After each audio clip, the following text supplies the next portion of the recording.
pagi anak-anak. Pagi Bu. Oke, apa kabarnya hari ini? Baik. Sebelum memulai pembelajaran, Ibu mau presensi dulu. Ini ada yang nggak hadir? Hadir semua berarti ya? Oke. Ya, sebelum memulai pembelajaran hari ini, langkah baiknya kita berdoa menurut agama dan kepercayaan masing-masing. Berdoa dipersilakan.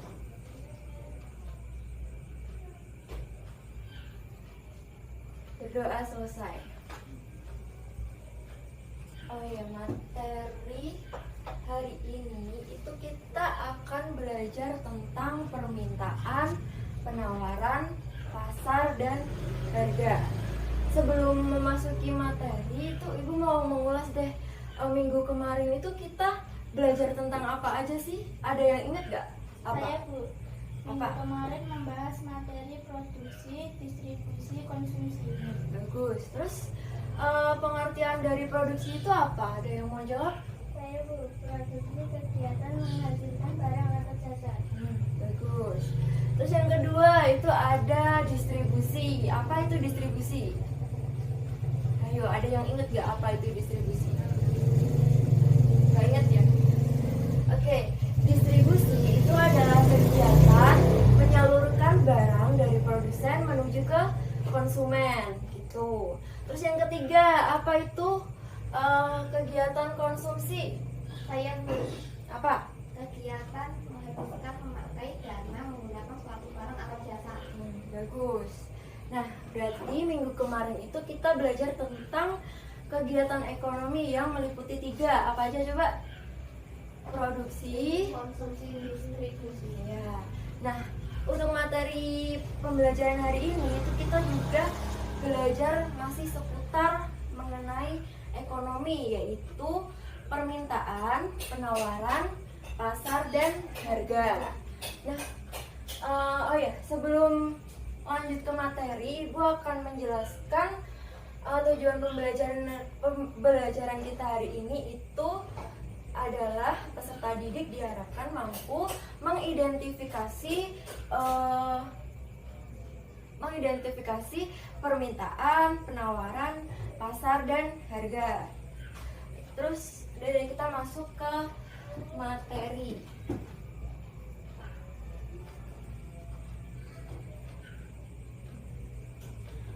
Yang pertama ada permintaan.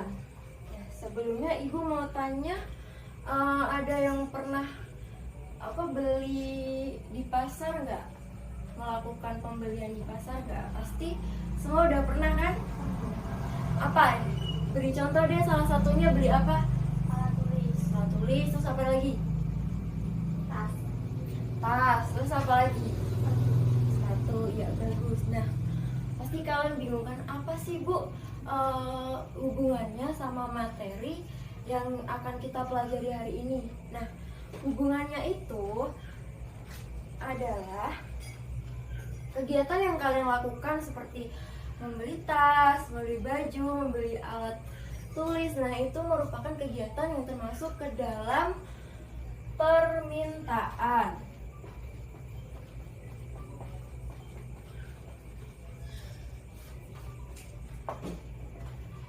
Apa sih Bu itu permintaan?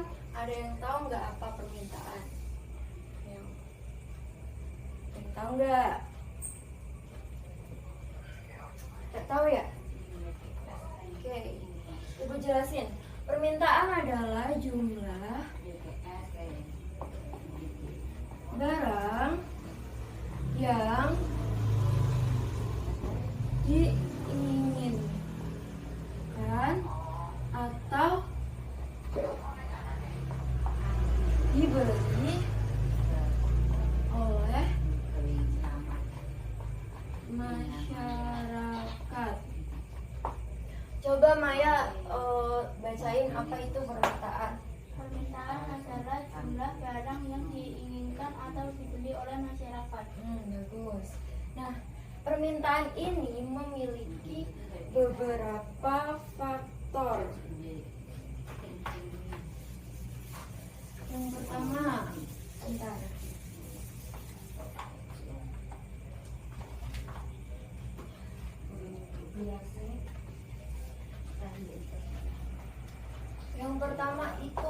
faktor harga barang.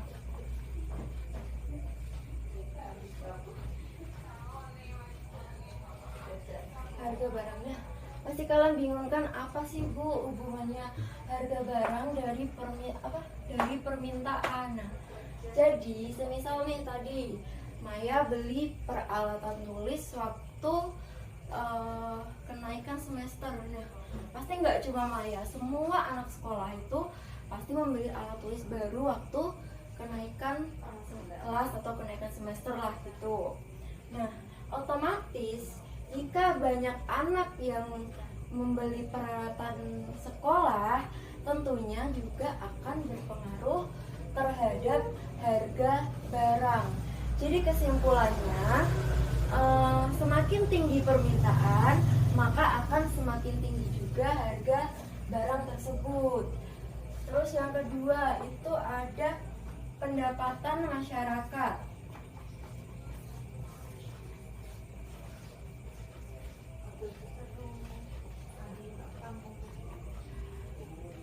Apa sih hubungannya dengan permintaan? Nah, pendapatan masyarakat, semisal di suatu daerah pendapatan masyarakatnya tinggi, nah otomatis mereka juga memiliki gaya hidup yang tinggi. Jadi maksudnya permintaan dari pendapatan masyarakat tersebut juga akan semakin tinggi gitu. Sampai sini ada pertanyaan? Gak ada, Ibu lanjut ya. Yang ketiga itu ada jumlah penduduk.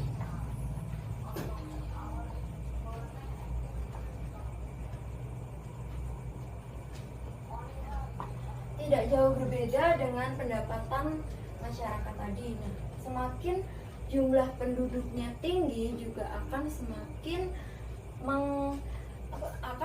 meningkatkan permintaan. Contohnya seperti di lingkungan tersebut, kalau enggak ini deh contoh gampangnya, kalau ada minimarket di suatu daerah, minimarketnya cuma ada satu. Nah, kalau di daerah tersebut penduduknya itu sedikit, otomatis juga yang beli juga sedikit. Nah, kalau penduduknya juga banyak, otomatis juga minimarket tersebut pembelinya banyak. Ya, pintar. Terus yang ketiga itu ada yang keempat ada kualitas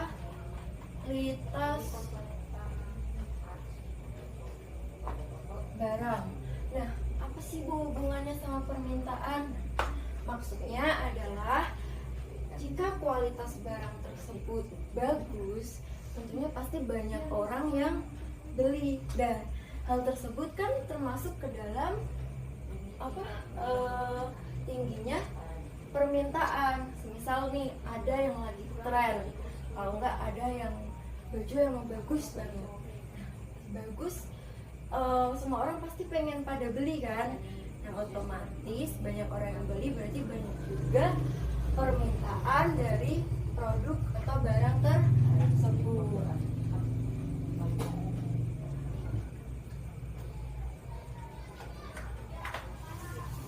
Oh ya, ada pertanyaan sampai sini? Gak ada.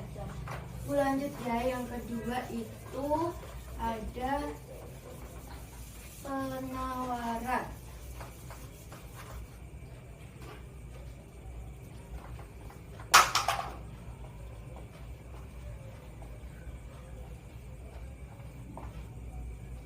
Apa sih itu penawaran? Ada yang mau jawab nggak, apa itu penawaran?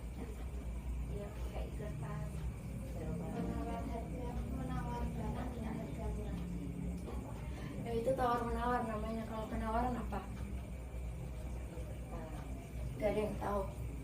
Oke, Ibu jelasin. Kalau nggak, contohnya deh, pernah nggak tawar menawar di pasar? Pernah? Berhasil nggak tawar menawarnya? Nah, itu artinya berarti terjadinya kesepakatan antara penjual dan pembeli. Nah, itu. Jadi penawaran adalah kesediaan, penjualan,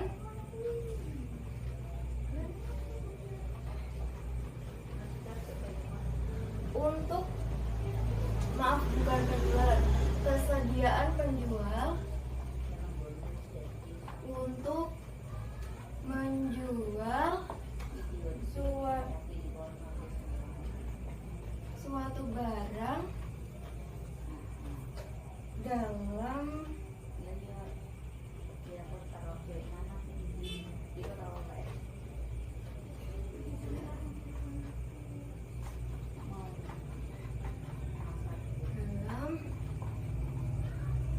berbagai tingkat harga dalam waktu tertentu. Ya coba dibaca lagi, Maya, apa itu penawaran? Penawaran adalah kesediaan penjual untuk menjual barang dalam berbagai tingkat harga dalam waktu tertentu. Betul. Terus tidak hanya permintaan, jadi penawaran juga memiliki beberapa faktor yang mempengaruhinya. Contohnya adalah yang pertama itu faktor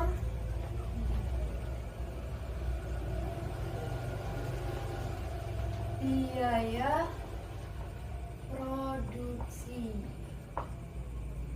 Maksudnya gimana sih Bu biaya produksi itu? Nah, biaya produksi itu mempengaruhi harga barang. Jadi semakin tinggi biaya produksi juga akan semakin tinggi nilai atau harga dari barang tersebut gitu. Kalaupun semakin rendah biaya produksi, maka juga akan semakin rendah harga dari barang tersebut. Oke, yang kedua itu ada teknologi.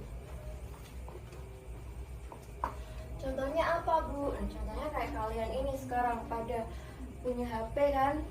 Nah, tipenya juga beda-beda pasti. Ada yang lebih bagus, ada juga yang di bawahnya, ada yang lebih tinggi lagi. Nah, itu yang namanya faktor penawaran teknologi. Jadi semakin tinggi teknologi atau kecanggihan di handphone kalian tersebut, maka akan semakin tinggi juga nilai dari barang tersebut. Ada yang mau bertanya nggak apa? Atau ada yang kurang jelas itu nanti diulang. Semangat dong, ayo. Lanjut ya. Terus yang ketiga itu ada faktor harapan mendapat banyak laba. Ada yang tahu laba itu apa? Yang keras apa? Keuntungan. Keuntungan. Laba itu keuntungan. Jadi semisal nih produsen pengen meningkatkan keuntungan, nah pasti dia juga akan meningkatkan sebuah kualitas. Selain kualitas, kalau permintaannya tinggi, mereka juga akan memperbanyak produksi dari barang tersebut. Yang terakhir itu ada faktor non-ekonomi. Faktor non-ekonomi maksudnya gimana Bu? Faktor non-ekonomi contohnya yang mempengaruhi penawaran itu contohnya seperti bencana alam. Kalau enggak hal-hal yang tak terduga dari kegiatan produksi gitu. Kalau enggak adanya sebuah masalah gitu. Intinya hal tersebut adalah faktor non-ekonomi. Coba Tina dibacain apa aja faktor penawaran. Faktor penawaran: 1 biaya produksi, 2 teknologi, 3 harapan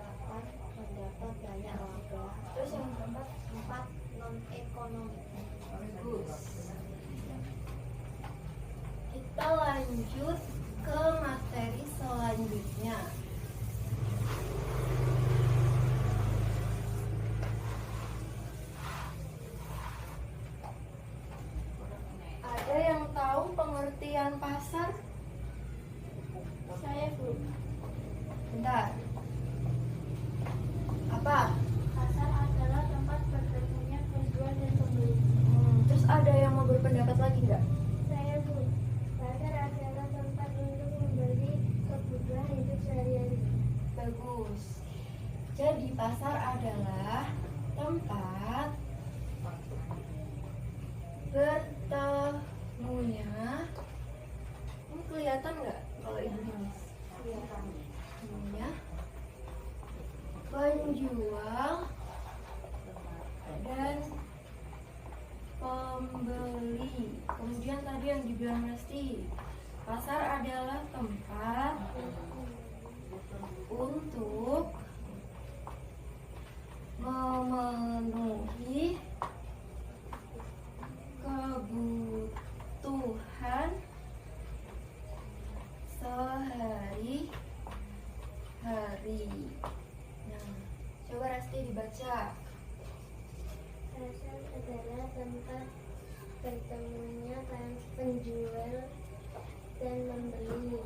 Terus pasar adalah tempat untuk memenuhi kebutuhan sehari-hari. bagus. Nah, pasar ini dibagi ke dalam beberapa macam.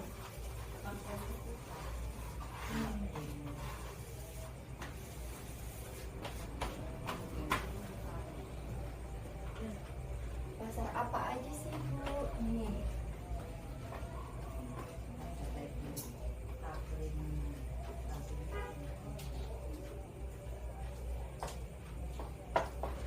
Yang pertama itu ada pasar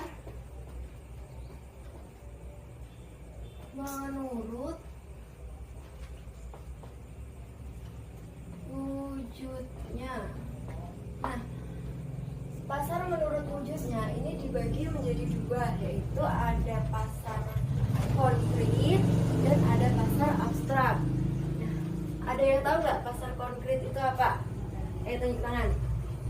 Saya Bu, Apa? pasar konkret adalah tempat bertemunya penjual dan pembeli. Terus secara langsung. ya. Jadi pasar konkret itu pasar yang dimana penjual dan pembelinya itu bertemu secara langsung. Jadi pembeli pun bisa melihat kondisi atau keadaan dari barang yang akan dibeli. Kemudian yang kedua ada pasar abstrak. Apa itu pasar abstrak? Coba angkat tangan. Ada yang tahu nggak? Pasar online. Iya, pasar online. Pengertiannya apa berarti? Pasar yang dimana penjual dan pembelinya tidak bertemu secara langsung alias online. Ada pertanyaan nggak sampai sini? Ya. Terus yang kedua itu ada pasar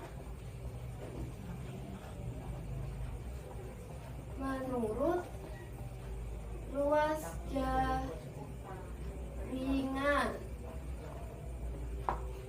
Pasar menurut luas jaringan itu dibagi menjadi 4, yaitu ada pasar setempat, pasar nasional, pasar regional, dan pasar internasional.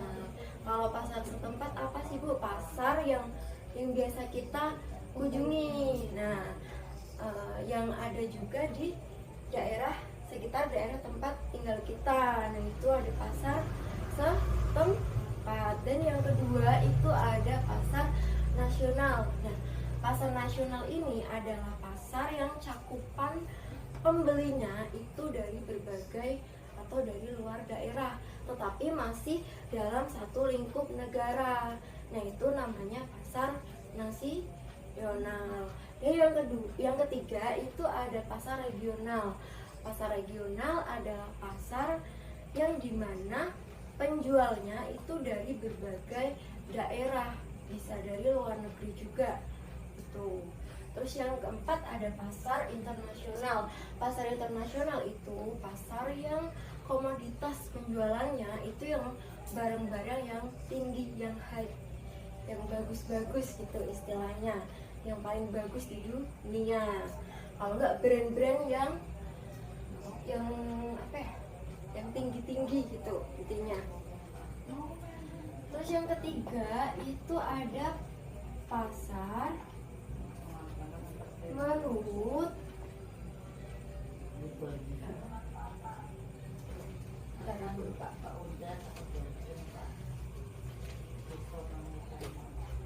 menurut jenis barang. Nah, pasar menurut jenis barang itu dibagi menjadi dua. Ada pasar produksi dan pasar konsumsi. Kalau pasar produksi tentunya pasar yang menjual bahan-bahan untuk produksi. Contohnya kayak pasar kain gitu, semua rata menjual kain-kain untuk diproduksi. Terus yang kedua itu ada pasar konsumsi. Pasar konsumsi mirip seperti tadi pasar setempat, yaitu pasar yang ada di sekitar rumah kita yang bisa dikunjungi setiap saat dan tentunya hanya untuk memenuhi kebutuhan sehari-hari.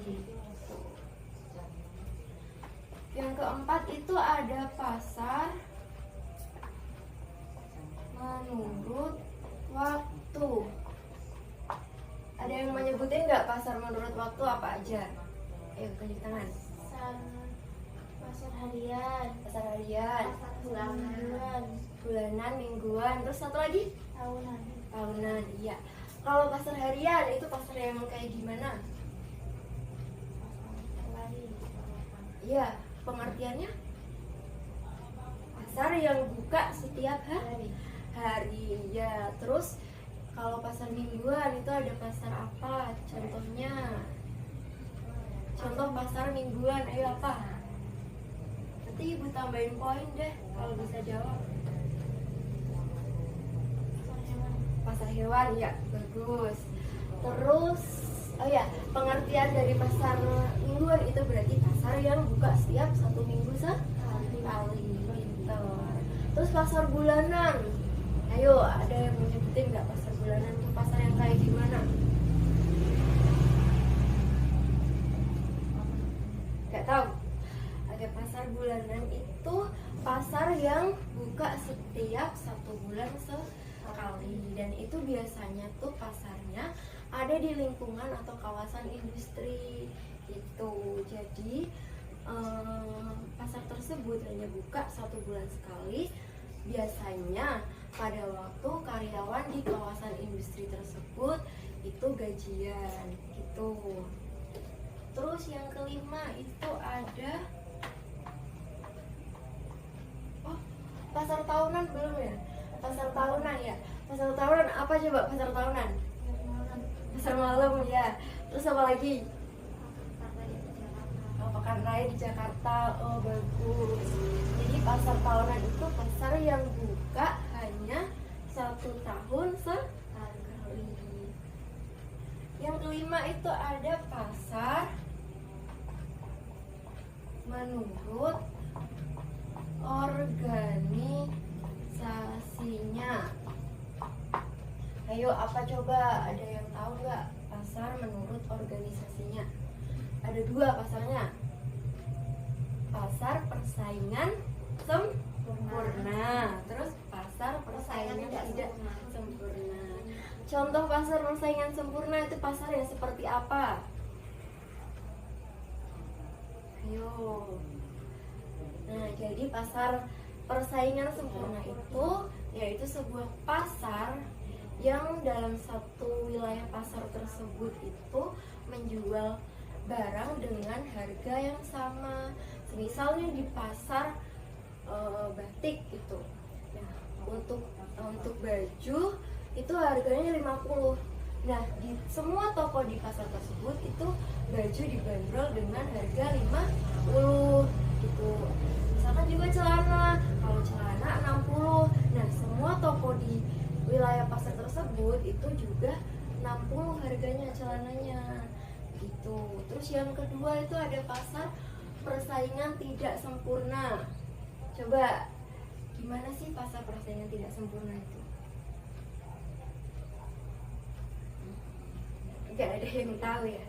Oke, pasar persaingan tidak sempurna itu contohnya pasar yang di dalam satu wilayah pasar tersebut itu menjual barang yang sama namun berbeda harganya.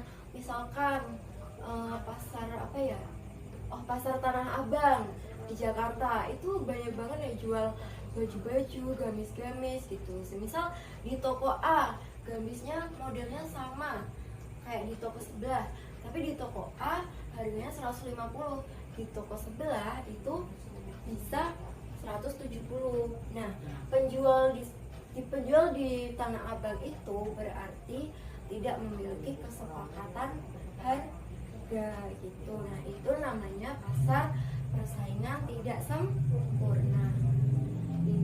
Ada pertanyaan nggak sampai sini? Nggak ada. Lanjut, yang terakhir itu ada harga.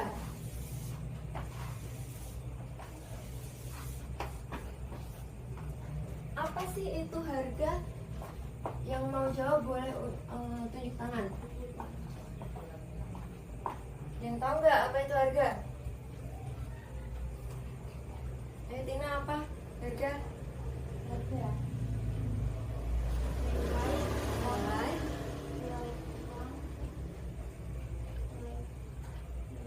Nilai tukar. Nilai tukar Anda berupa uang. Oke.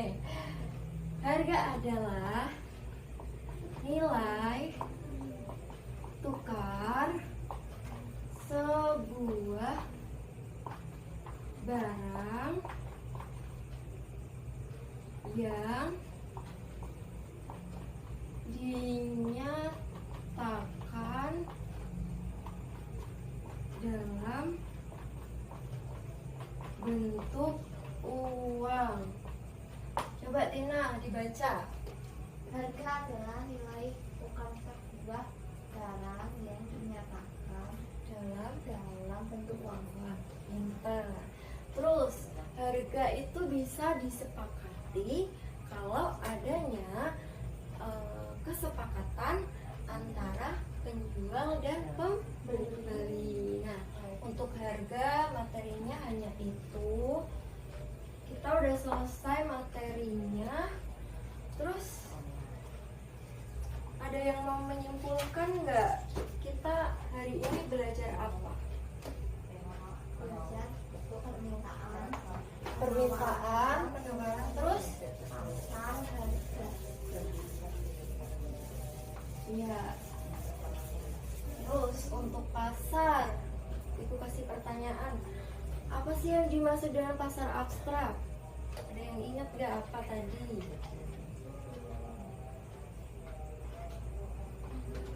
Pasar abstrak, pasar yang penjualnya dan pembelinya tidak dapat bertemu secara langsung, alias mereka melakukan transaksi jual beli dalam bentuk online. Nah, contohnya seperti e-commerce, yaitu Shopee, Tokopedia. Nah, itu pokoknya itu namanya pasar abstrak. Terus kalau apa ya, contoh dari pasar mingguan apa? Ingat gak tadi apa? Pasar hewan. Pasar hewan. Terus kalau contoh dari pasar pasar produksi, ayo, mereka menjual apa? Contohnya ada contohnya? Menjual alat. Bukan. Pasar produksi, bahan-bahan produksi. Contohnya apa? Kayak tadi yang ibu sebutin apa? Batik.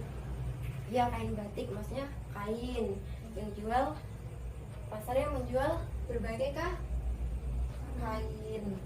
Oke. Tuh, jadi hari ini tuh kita belajar tentang materi permintaan, penawaran, pasar, dan harga gitu. Udah, materinya udah selesai. Terus ibu mau kasih tugas buat minggu depan. Tugasnya apa, Bu? Tugasnya itu kalian membuat clipping. Bisa diketik dan bisa juga ditulis, terserah, bebas.